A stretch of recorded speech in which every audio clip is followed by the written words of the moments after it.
لا إله إلا الله، لا إله إلا الله، لا إله إلا الله، ما لنا رب سوى.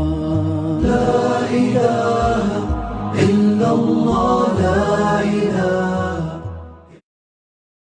أعوذ بالله من الشيطان الرجيم.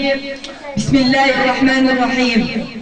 الحمد لله رب العالمين، والصلاة والسلام على أشرف الأنبياء والمرسلين، على سيدنا محمد وعلى آله وصحبه أجمعين ومن تبعهم بإحسان إلى يوم الدين. السلام عليكم ورحمة الله تعالى وبركاته. Ey süyümlük, aziz, mümin kıyırdaşlar, biz bu dünya yaşayan ikimiz, her birimiz özümüzün neme üçün yaşaydığını ve yerleşimizdeki gaye nişanına düşensek ve şu boyunca yazsak, bu dünyada bəxtlik bulmaz.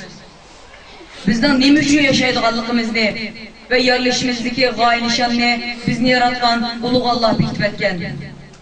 Allah Celle Celaluhu uluq kitabımız bolğan Kur'an-ı Kerim'de Zariyat Suresi'nin 56. ayetinde bundaq bayan qılğan. Bismillahirrahmanirrahim. وَمَا خَلَقْتُ الْجِنَّ وَالْإِنسَ إِلَّا لِيَعْبُدُونَ. Bu ayetin mənisi bolsa, mən cinlərini və insanlarını fəqat mənə ibadət qılsın deyə yarattım. Mana bu bütün insaniyyətin nima üçün yaşaydığını və yerleşidiki gaye nişanını bilib etken. Bu gaye nişan bolsa qarindaşlar ibadətdir. Mana mən bugün sizler bilen ibadet degan nima degan temada azroq ortaqlaşmoqchi.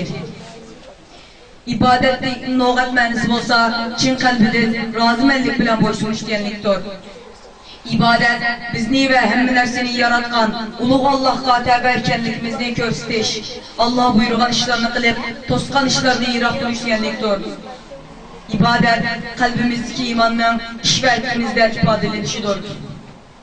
Qarindoshlar, ibadetin şeriatning ma'nosi faqatla siz bir tushungandek namoz o'qish, ro'za tutish, zakat berish, haj qilishdan deganlik emasdir. Tuqqanlarni yo'qlab turish, insanlarga yaxshilik qilish bir ibadetdir. Tirishib tugilish bir ibadetdir.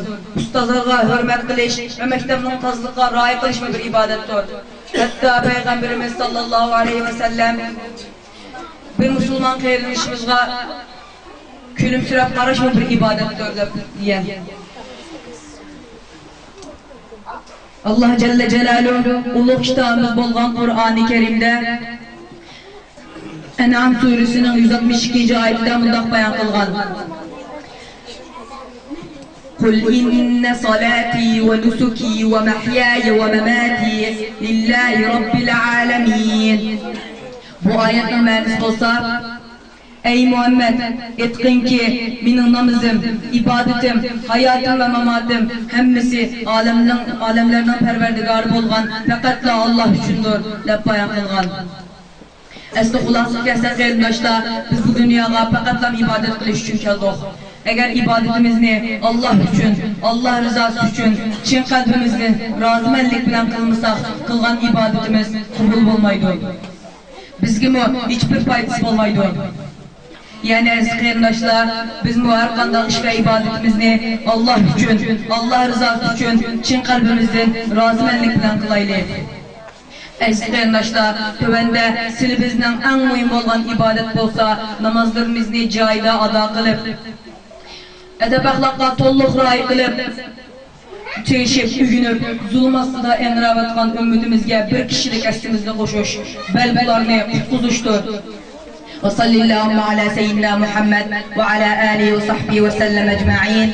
Ve sadaqallahul azim. Esselamu aleyküm ve rahmetullahi teala ve berekatuhu.